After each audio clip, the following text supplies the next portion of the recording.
Guys দেখতে না দেখতে চেঞ্জ হয়ে গেল ইউটিউবের সিইও। বর্তমান ইউটিউবের সিইওর নাম মোহন। তিনি একজন ইন্ডিয়ান। আসতে না আসতে নতুন করে পরিবর্তন করে দিলেন ইউটিউবের অ্যালগরিদম। বর্তমানে আমরা ইউটিউব ভিডিও দেখার সময় কিছু পরিবর্তন লক্ষ্য করি। যেমন আগে আমরা ইউটিউব ভিডিও দেখার সময় নিচে ট্রান্সলেটের অপশনটা দেখতে পেতাম না। বর্তমানে আমরা বিশ্বের যে কোনো ভিডিও যে কোনো ল্যাঙ্গুয়েজে ট্রান্সলেট করে দেখতে পারি। এই নতুন ফিচারটি মূলত মোহন নিয়ে আসছে। শুধু ট্রান্সলেটের অপশনই নয়, মোহন পোস্টারদের জন্য দারুণ কিছু নতুন ফিচার নিয়ে আসছে, যেগুলোর মধ্যে সর্বপ্রথম ফিচার হচ্ছে গালাগালি ফিচার। হ্যাঁ গাইস, সাধারণত আগে আমরা ইউটিউবে কোনো গালাগালি দিলে ইউটিউব আমাদের ভিডিওতে একটি স্ট্রাইক দিয়ে দিত, এমনকি আমাদের ভিডিও ইউটিউব থেকে রিমুভ করে দিত।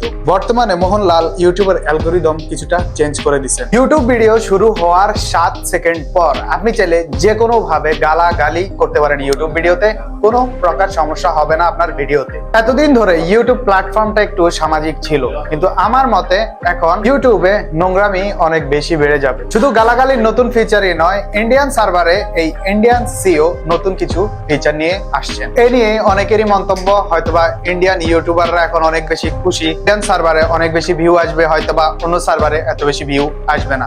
Exactly not. বর্তমানে অন্যান্য দেশের ইউটিউবারদের ভিডিওতে অনেক বেশি ভিউ আসা শুরু করেছে। আগে আমরা ইউটিউবে 1 মাস অথবা 1 সপ্তাহ পর পর ভিডিও আপলোড দিতাম, যার কারণ প্রতিদিন আমাদের ভিডিও আপলোড দিলে ভিউ অনেক কম আসতো। বর্তমানে আপনি বড় বড় ইউটিউবারদের দেখতে পাবেন প্রতিনিয়তই তারা ভিডিও আপলোড করতেছে এবং তাদের ভিডিওতে অনেক বেশি ভিউ আসতেছে। ইউটিউব অ্যালগরিদম চেঞ্জ হওয়ার কারণে ইউটিউব প্রত্যেকটা ইউটিউবারের অ্যাকাউন্টকে নতুন করে রিভিউ করতেছে, যার কারণে আপনি প্রতিনিয়ত এখন ভিডিও আপলোড করলে আপনার ভিডিও অবশ্যই ভিউ অনেক বেশি আসবে। নতুন সিইওর এই নতুন অ্যালগরিদম চেঞ্জিং এর কমেন্ট বক্সে জানাতে পারেন আপনাদের মতামত। আজকের ভিডিও এতটুকুই। ভিডিওটি ভালো লাগলে অবশ্যই like, comment, share and YouTube related যে কোনো কন্টেন্ট পেতে এখনই সাবস্ক্রাইব করতে পারেন আমাদের চ্যানেল। দেখা হচ্ছে আগামী ভিডিওতে।